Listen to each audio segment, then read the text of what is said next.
في سؤال انا هموت واعرف اجابته، هو عشان اعمل فيلم حلو بيبقى مترتب عليه او الجزء الاكبر من نجاح الفيلم بيروح بسبب ايه او بيكون بسبب ايه؟ المخرج دايما هو زي ما بيتقال هو رب العمل. المجال اللي شغالين فيه كتير جدا، حتى بعيدا عن لوكيشن التصوير في المونتاج كمان، من المخرجين اللي حرفيا هو السقف زي ما قال خالد النبوي قبل كده، فنان استعراضي حرفيا كان عبقري. ودي حاجه انا ما شفتهاش في مخرجين كتير، برغم ان هو عامل فيلم كويس جدا، صوره عبقريه، كل كادر هو ما عباره الا عن برواز. هي مبدئيا دي حاجه بتتحط بعد ما الفيلم بيخلص تصوير. هي ازاي بتتعمل مزيكه الفيلم؟ يعني هقول لك على حاجه، مزيكه الفيلم لازم يبقى ليها علاقه بالفيلم، ما ينفعش اللي هو من الاخر كده يبقى الفيلم في شرق وانا في غرب او المزيكا في غرب.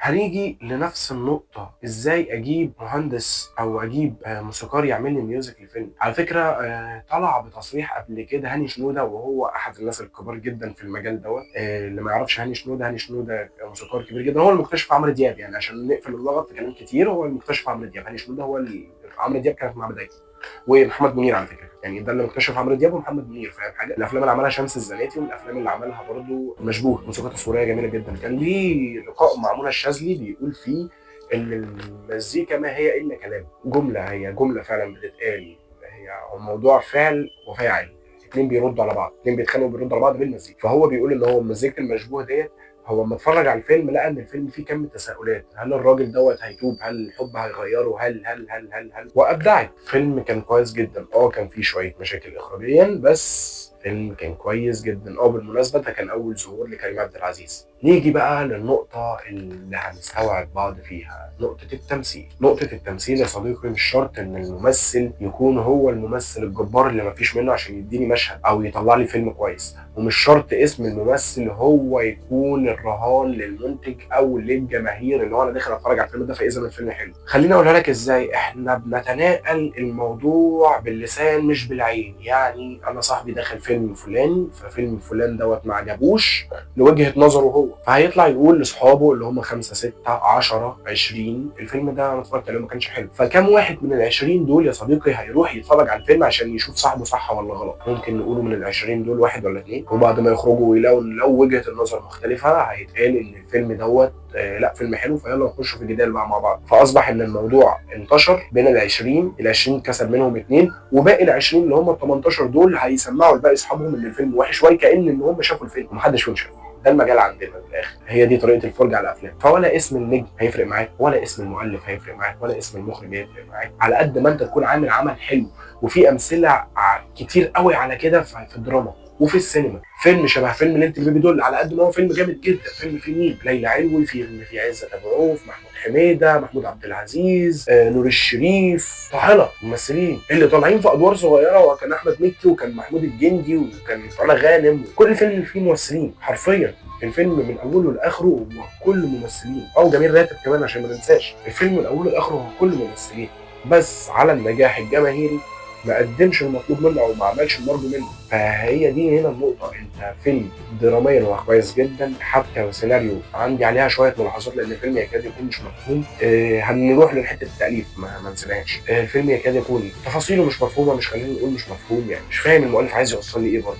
خلاص انت اديتني المورال بتاع الحدوته كلها في اول الموضوع، وعمال بتعيد وتزيد فيه، بتحلب الموضوع من الاخر. فهي النقطه كلها هنا، انا عايز اوصل ايه وعشان ايه؟ فخلاص انا وصلت موضوعي تمام، بس برضو ما نجحش، مع ان اخراجيا الفيلم كويس، تمثيليا الممثلين عملوا دورهم ببراعه، موسيقى تصويريه ياسر عبد الرحمن عمل سيمفونيه جباره حرفيا. ممكن انا واحد من الناس بحب اسمعها من غير اي حاجه، بحب اسمع موسيقى ليله البيبي دول كامله، مقطوعات كلها، سواء العراق سواء فلسطين، في كام مقطوعه كده لو عايز تروح تسمعهم انا انصحك بشده تروح تسمع ده، بتحب تسمع ميوزك لا. فالموضوع كان حلو، بس فين النجاح؟ فين الايرادات؟ مفيش. ده مثال اهو، يعني نجوم مصر كلها في الفتره دي عملوا الفيلم بس نجاحه مفيش. كم واحد فاكر ليله البيبي دول؟ ممكن اقول ليله البيبي دول واحد يقول لي ايه؟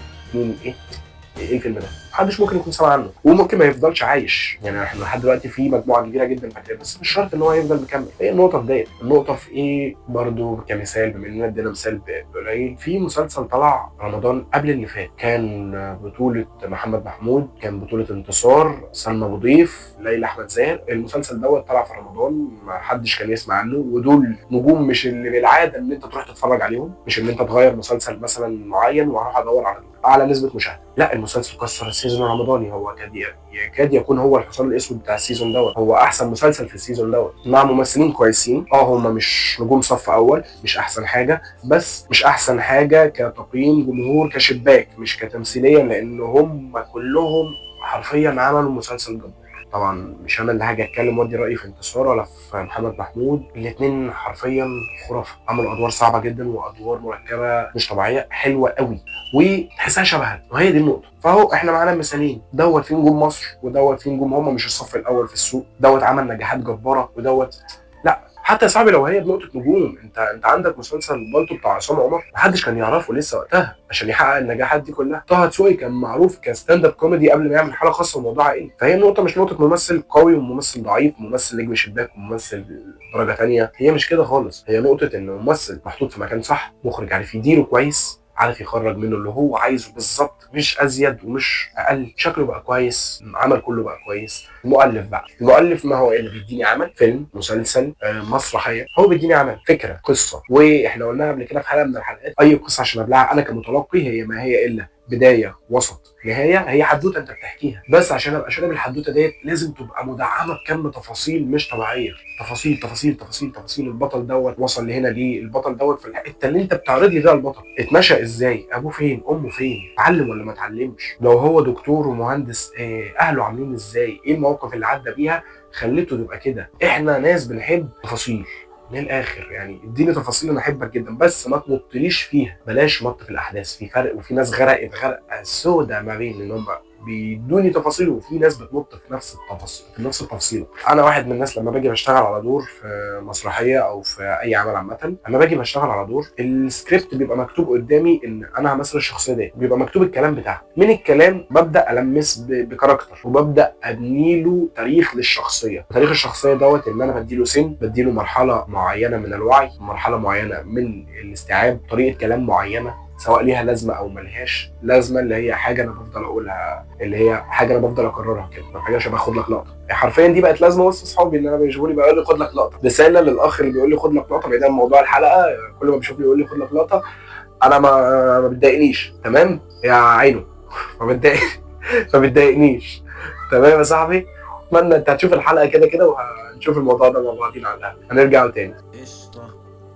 فهي النقطه كده في التقليب، انا بيبقى معايا دور بديله كم تفاصيل، وكل ما اديت له تفاصيل صح ومقاربه للواقع، كل ما انا بتصدق في الكاركتر اكتر. مش شرط المؤلف يبقى كاتب دوت، بس المؤلف ممكن يبقى مديني سكه كده دوت. زي محمود عبد العزيز طلع في تصريح ليه قال إن لما قرا الدور بتاعه في ابراهيم الابيض، في حاجات هي ما اتصورتش، شبه ان في المشاهد الاولى ليه ولاولاده، ان في فريزنج كادر بيظهر ليه ولاولاده ولاخوه، بيوصف كل واحد اللي فيه مثلا جرحي، فريزنج كادر متهم في قضيه كذا كذا كذا كذا كذا، فريزنج كادر خلاص ان الكادر واقف عليه صورته باينه، جرحي عبد الملك زرزور كذا كذا كذا كذا كذا كذا كذا كذا كذا كذا كذا. الموضوع بيبقى كده. عبد الملك زرزور نفسه كان فيه على لسان محمود عبد العزيز فريزنج كادر بيظهر عليه، ده موجود في الورق، ده عباس ابو الحسن كاتبه، فريزنج كادر بيظهر عليه سنه، تاريخ ميلاده، كل حاجه بتفاصيله، باللي هو راجل بيشتغل في تجاره المخدرات، ما اتقبضش عليه قبل كده، او مش ما اتقبضش عليه، هو غير مسجل، خطر على الامن العام، توكل 3 مرات واخلى سبيل لعدم كفايه الادله. فده كان مكتوب في الورق بس ما شفناهوش في الفيلم. هنا المؤلف بيوصل حاجه للممثل، بيوصل له سكه انت ممكن تاخد منها الدور، وده اللي بيفرق ممثل عن ممثل.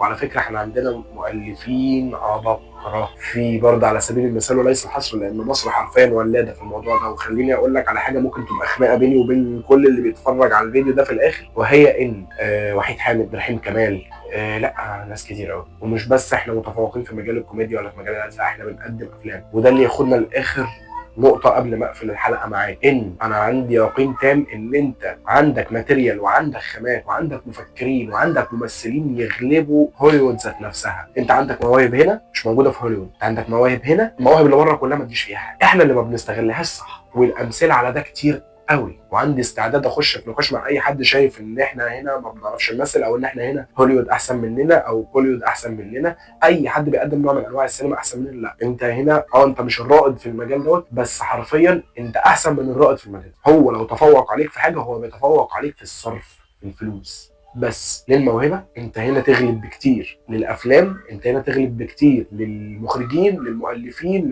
للموسيقى التصويريه. ثواني هنروحوا بعيد ليه؟ مارفل اعلى مسلسل او من اعلى مسلسلات نسبه مشاهده في مارفل هو مون نايت. مون نايت ده اخراج مين؟ محمد دياب، اللي هو مخرج مصري. موسيقى تصويريه مين؟ هشام نزيه، اللي هو مؤلف موسيقى مصري او موسيقار مصري. دول عملوا ده لما اتحطوا في امكانيات صح. فهي النقطه كلها هي نقطه فلوس.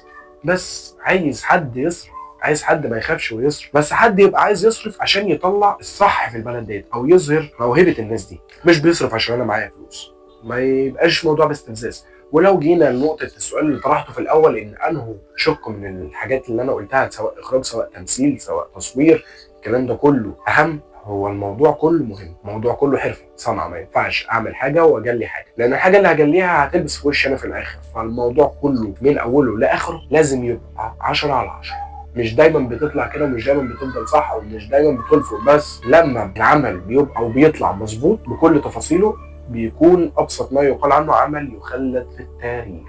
والامثله على ده كتيره جدا. ومثل بسيط قبل ما اقفل معاك، نجيب الريحاني عامل في السينما كلها 5 افلام، تاريخه السينمائي 5 افلام لحد 2025 هم لسه عايشين. واحد عامل 5 افلام في الستينات او الخمسينات كمان، ان ما كانش الاربعينات، في اواخر الاربعينات اوائل الخمسينات، افلامه لسه عايشه. 5 افلام، 5 افلام حرفيا هم لسه عايشين وهيفضلوا عايشين لكتير قدام. فده اللي بيحصل لما بعمل فيلم حلو، لما المخرج بيبقى فاهم، لما المؤلف بيبقى فاهم، لما الممثل بيبقى فاهم، لما كل حد بيتحط في مكانه صح. اتمنى اكون خفيف عليك، واتمنى ما اكونش طولت عليك في الحلقه ديت. ما تنساش اللايك، سبسكرايب، رايك في كومنت على الحلقه،